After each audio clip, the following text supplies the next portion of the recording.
I was supposed to go to Guam. I didn't go to Guam. I was also supposed to have a rest day before going to Guam.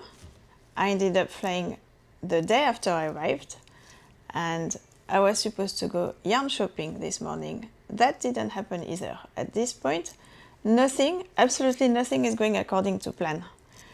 This is Globanitter. My name is Caroline. Welcome back to my channel, and let me tell you what happened. So when I landed from Anchorage 2 days ago, yes, 2 days ago, my husband picked me up and said, I don't think you're going to Guam. I said, oh, really? And at the same time, I got a text message asking me to check my schedule. But I thought the text message was for the previous flight because I don't switch my phone on when I'm on layovers.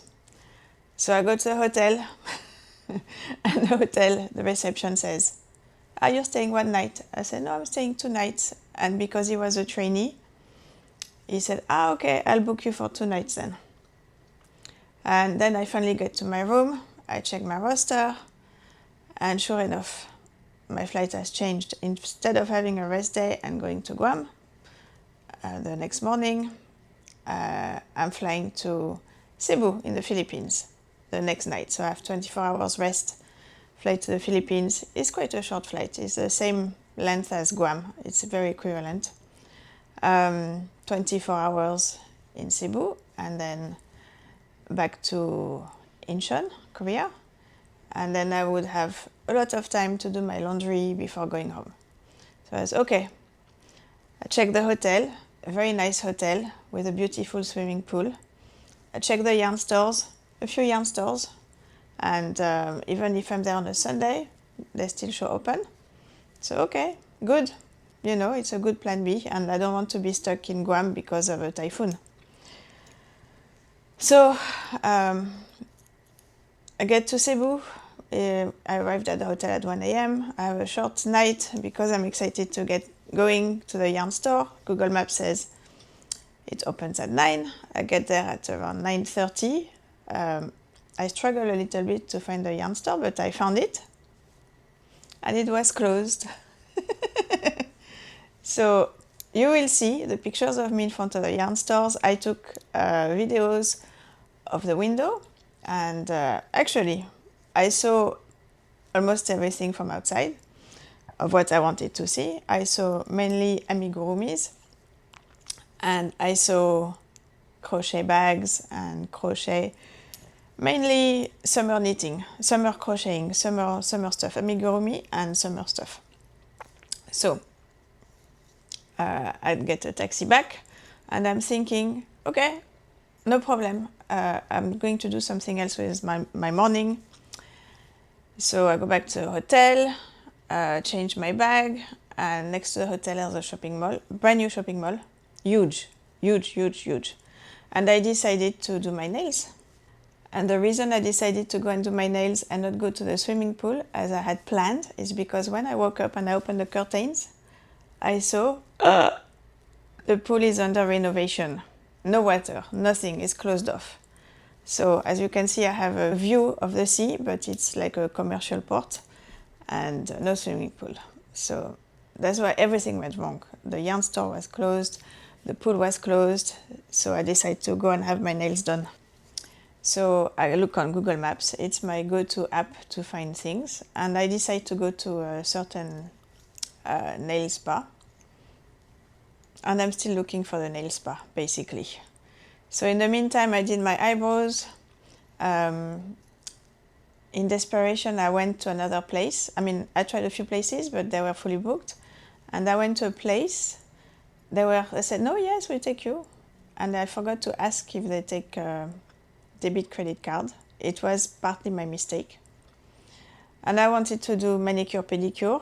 And when I just showed them what I wanted, they were like, and I thought, no, they don't know how to do it. I canceled the manicure. It was a good thing, by the way. So I just did the pedicure, and it was just to cut the nail and scrub the feet. And then when I get to pay, they said, no, we don't accept credit cards. I said, really, I don't have cash. It was 330 pesos, Filipino pesos, and I had 190 in cash. so I owed them 140. So I do the conversion on my app. It's about 2.3 US dollars. I had $2.50 in cash, exactly. So I gave them, and of course they were not happy. I was upset. And I said, really, I don't know what to tell you because that's all I have. If you don't take cash, you can do a bank transfer. I said, I don't live here. Honestly, by the time I transfer the money, if it gets there, it's going to be in 3 weeks, the way it works.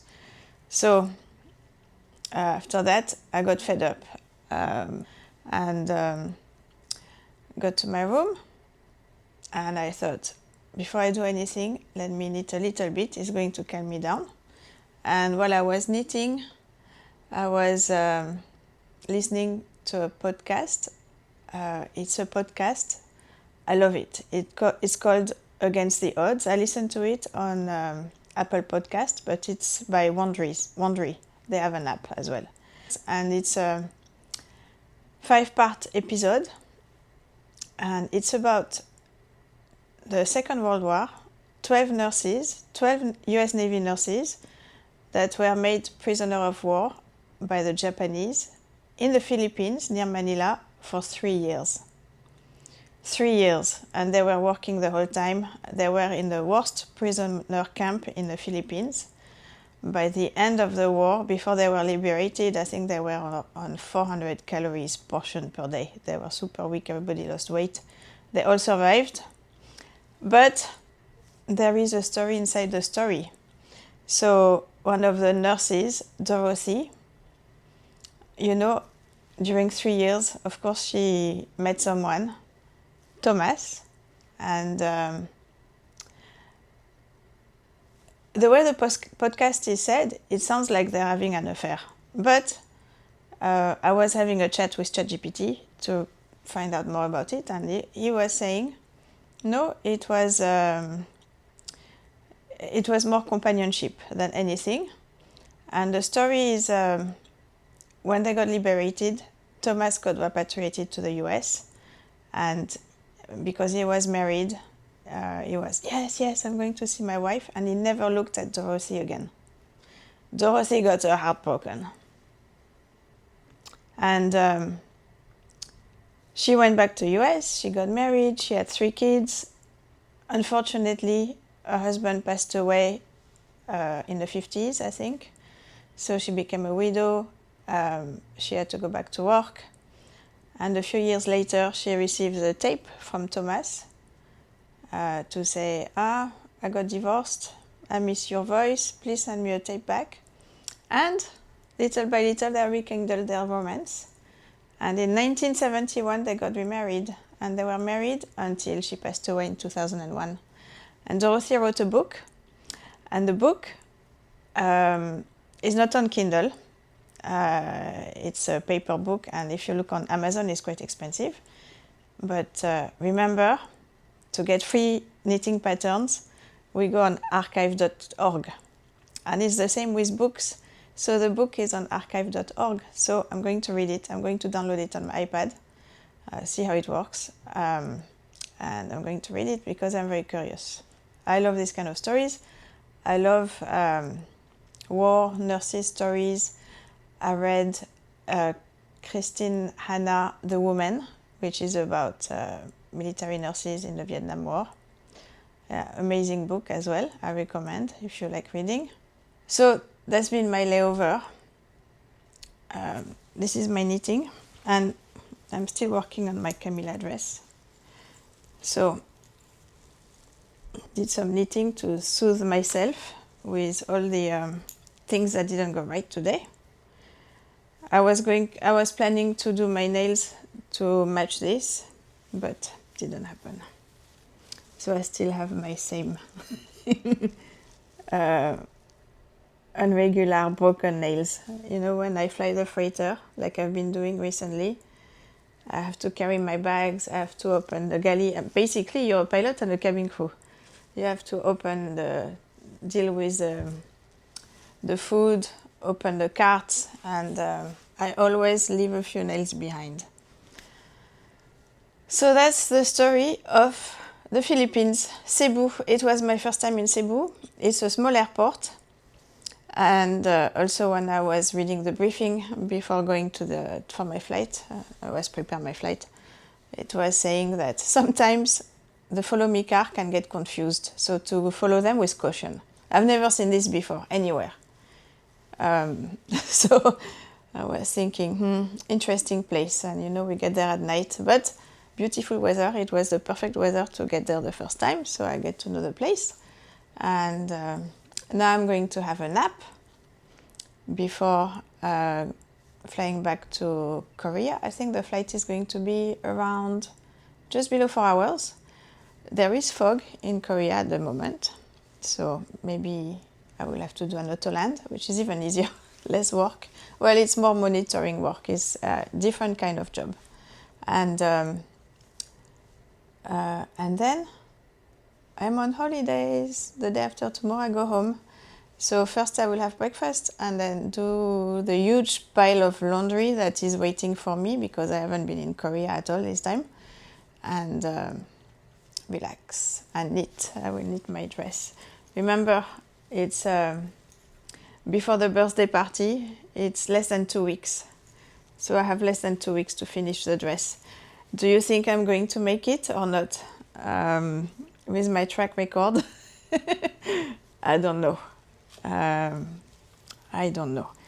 The good thing is I've done the collar already. I just have to knit the length and do the sleeves, and I'm planning to do 3/4. I don't like long sleeves that much. So that's me in Cebu. And when I go back to work, I'm going back to Las Vegas. So it's another local yarn store, if I can say so.